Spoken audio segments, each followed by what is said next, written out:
What's going on, ladies and gentlemen? Welcome back to another edition of Full-Time Reseller Reacts. My name's Ryan with the 208 Side Hustle, and I'm here to help you build a long-term sustainable online reselling business. Let's jump right into the content. All right, you guys, if you're a new reseller or you've been reselling and you've not come across some type of message like this, you're going to want to pay attention because at some point you will. I typically see these when listing items on Craigslist. However, Facebook Marketplace is pretty notorious for this type of stuff, and you will come across this on eBay, so pay attention. They're typically going to ask you something along the lines of needing to text them and send a verification code. This was an example I pulled off of online. This one's really funny. Is this item still available? Yes.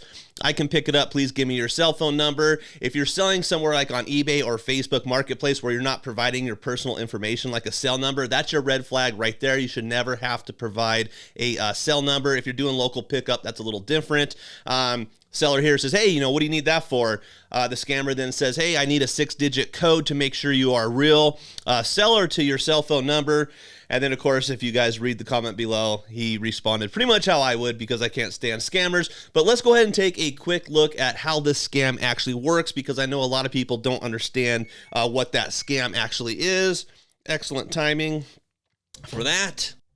All right, you guys, I went ahead and I pulled this screen up so you guys can read along with me, but here is basically how that scam works. You will get a 6-digit Google verification code from Google phone service, and a lot of people fall victim to this because it seems so normal. A lot of people use verification codes with Google.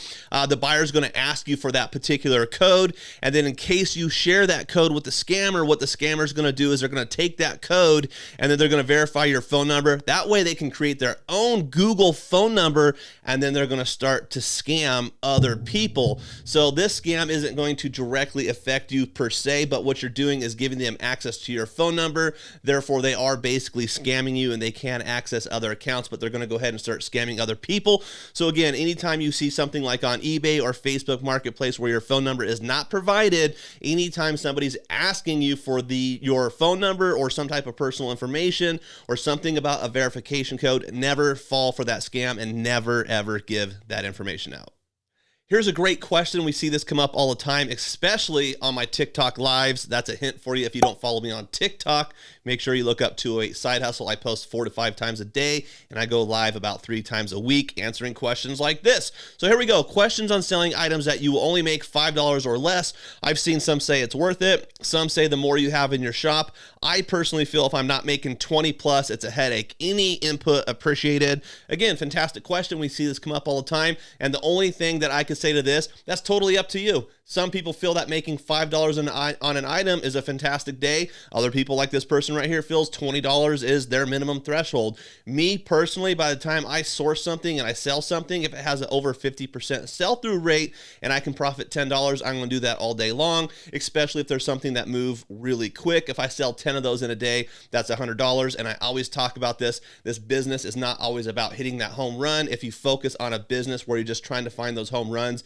you're going to be disappointed and you're going to fall out of business really quick. So what you want to focus on is just making a bunch of those base hits because 4 base hits add up to a home run. So again, this is totally going to be up to you. And yes, they're absolutely right. Some sellers that deal in high volume, a lot of people believe that the eBay algorithm rewards people that have a lot of activity on their account or their store. So therefore they have no problem posting up many different items, even if they're only making a couple dollars. They feel that that keeps a lot of activity on their store, which drives people to their store, which in return, they're going to purchase other additional, more expensive products that they have within their store. So again, totally up to you, personal preference. Mine's $10. Moving on. All right, here we go again. This one is such a hot topic that I'm starting to sweat just by reading this post. So here we go. Beyond frustrated with eBay right now, buyer requested to return a new with tag shirt because it didn't fit her thighs. Weird reason, but we have automatic returns and we pay shipping. Yesterday, I received a used shirt, totally different color and style from her. Went into return and selected item return is different than what was purchased last evening. I received an email from eBay saying that what they found in the buyer's favor. I called in eBay this morning and was told that because they aren't judge and jury and they don't physically touch the product. They can't rule if it is fraud or not, and that the buyer will be refunded and I get nothing. I've been selling since 2003, almost 16,000 feedback at 100%. Are they kidding me? Well, a couple things. They've got 16,000 feedback, 100%. That's phenomenal. Number two, they have it set up for automatic returns and they pay for shipping. So that process has obviously worked for them. I don't sell on a scale like that. So I personally do not have automatic returns exactly for this reason. I want to be able to manage the messages and see why that person's returning the item before I accept that return and get something back like this. And I understand that eBay can't jump in the middle. They can't tell whether or not the right item was shipped back.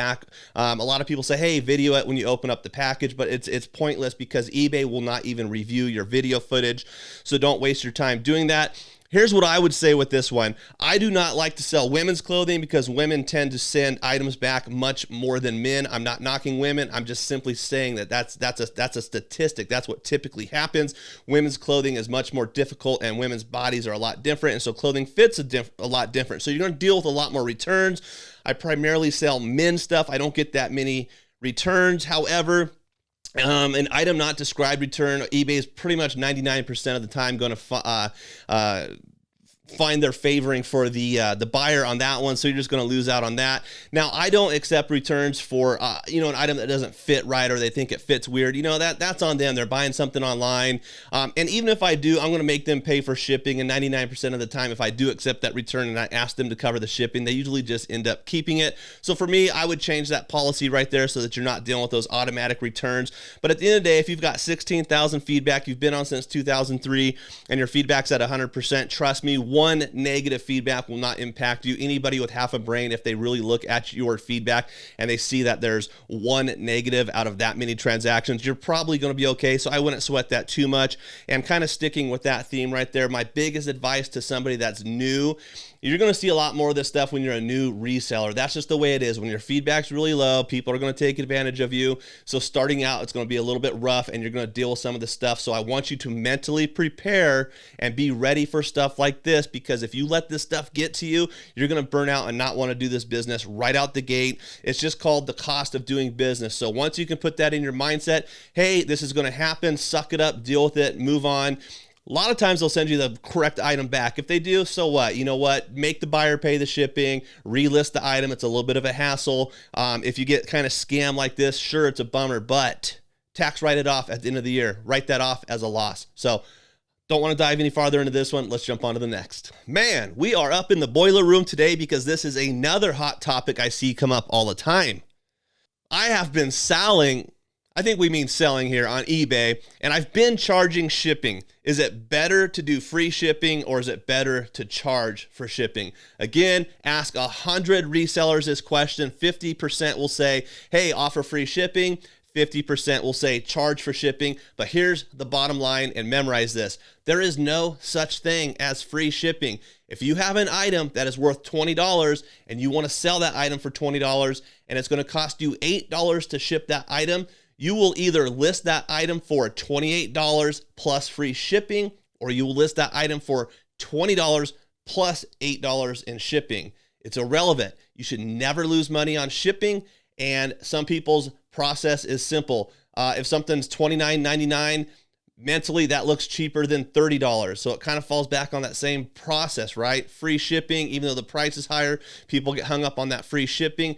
Now, they do say that if you offer free shipping and there's multiple items that come up in an eBay search, the free shipping items will populate before the items that charge shipping. But you also have to remember, if we're using that formula of $20 for the item and $8, it's going to look like those first few items are $28 and then the items below it are $20. So the human eye is going to be able to see both of those. Then they're going to do some simple math and they're going to realize, hey, the one with free shipping is exactly the same price as the product that does not offer free shipping. So the shipping should not make a difference at that point. Now it's going to come down to your title, your description, your seller feedback, and overall who has a better, cleaner, nicer product that the buyer or the consumer wants to buy. So me personally, I always charge for shipping. I rarely offer free shipping. I want to know what I'm charging somebody for shipping. A lot of buyers want to kind of know what they're paying in shipping as well. So again, personal preference on what you want to do. And again, no such thing as free shipping. Just pick and choose what you want to do. Jumping on to the next one. All right, we might as well just go out with a big bang for the last comment of the day. So I have what I think is a rare Beanie Baby. It is early the Robin with label and tag errors. The problem is the hanging is not perfect condition. Plus, looking at comps, pricing is all over the place. So with a not so perfect hang tag, what would you do? Guys, I quite frankly just wish the word Beanie Baby would be banned from all these reseller forums. This post comes up at least 10 times a day. There are a couple rare Beanie Babies out there that are worth some money, but if you're a reseller, honestly, you will not waste any time on Beanie Babies. 99.9% of the time, anything you see that's related to a Beanie Baby sale is always going to be a scam, and that's why pricing comps are all over the place. And if you don't believe me, let's pull it up and take a quick look. All right, so for those of you that don't know how these eBay scams work, let's take a quick look at this. We're going to go ahead and type in Rare Beanie Baby. Then you want to go over here on the left-hand side, and we're going to go down to the sold completed listings. We don't really want to see what's active. We want to see what's been sold. Let's go ahead and sort this up here at the highest price first. So let's go ahead and take a look at this first one. Thai Beanie Babies Rare Princess Diana, $25,000 plus $5 shipping. Best offer was accepted. Now, here's some things that stand out when you look at a listing like this, okay? Take a look really quick at the seller. They have zero feedback. They've never sold anything on eBay. This was obviously a buy it now. They took a best offer. So that's a huge clue. Zero feedback. Let's take a look at another one. Here's one extremely rare Thai Beanie Baby Curly the Bear, $21,000 or best offer accepted. Let's take a look at the original listing and look at that right here on the right-hand side. Same thing, user with zero feedback. What do you think the odds are that all these people out here that have never sold on eBay have zero feedback, come across this extremely crazy rare Beanie Baby, and they're getting all this money? It's a total scam. So to a new reseller, when you see sold items going for $25,000, $26,000, $27,000, I'm sure that's quite the shock and creates a few heart palpitations while standing there in the store. But let's do another search really quick. And so I changed this one up to the Princess Diana Beanie Baby, and we're going to look at the ended recently. Now take a look at this. These are sold comps as well. We got $86, we've got $5.99, we got $3.75, we got $1,100, $22, $28, $29, $15, $25 for two of them.